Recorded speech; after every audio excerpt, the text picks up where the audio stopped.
संसद के भीतर अनुराग ठाकुर के जाति पूछने वाले बयान पर भले ही सदन के भीतर विपक्ष बिफर गया हो, लेकिन सदन के बाहर नेता सदन ने अपने युवा मंत्री के जातिवादी बयान पर मुहर लगा दी। मंगलवार को पूर्व केंद्रीय मंत्री अनुराग ठाकुर ने जाति जनगणना पर लोकसभा में जो भाषण दिया, उसका प्रधानमंत्री नरेंद्र मोदी ने समर्थन किया है। प्रधानमंत्री मोदी ने ट्विटर पर अपने साथी भाजपा सांसद अनुराग ठाकुर के तथ्यों और हास्य के सही मिश्रण के माध्यम से विपक्षी भारत गुट को बेनकाब करने की प्रशंसा की। मंगलवार शाम को प्रधानमंत्री मोदी ने एक्स पर पोस्ट लिखा, मेरे युवा और ऊर्जावान साथी अनुराग ठाकुर का यह भाषण अवश्य सुनना चाहिए।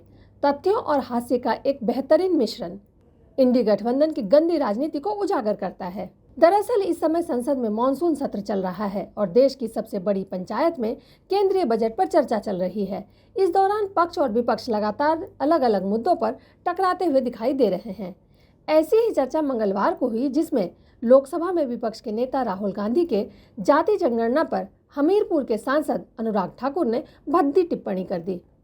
अनुराग ठाकुर ने संसद की मर्यादा को ताक पर रखते हुए ऐसी टिप्पणी कर दी जिसकी लोकसभा में किसी ने देखने और सुनने की कल्पना भी नहीं की होगी।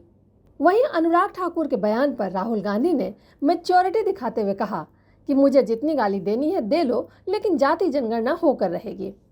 अनुराग ठाकुर के बयान पर समाजवादी पार्टी के प्रमुख अखिलेश यादव ने भी कड़ी प्रतिक्रिया दी और सभापति से पूछा कि एक सांसद ने सदन के भीतर किसी की जाति कैसे पूछ ली, किसी की जाति कैसे पूछी जा सकती है। अध्यक्ष की कुर्सी पर बैठे जगदम्बिका पाल ने कहा कि सदन में किसी की भी जाति नहीं पूछी जा सकती।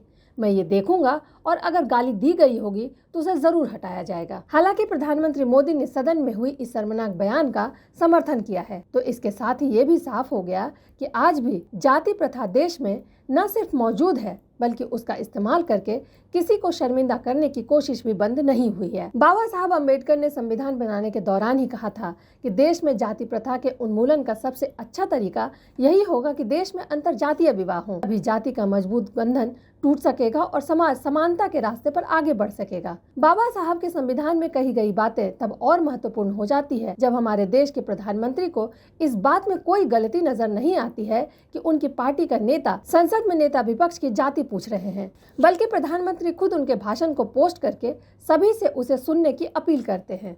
ऐसे में तो राहुल गांधी के जाति जनगणना का दावा और मजबूत होता दिखाई दे रहा है। द भारत नाउ के लिए सीमा फैजी की रिपोर्ट।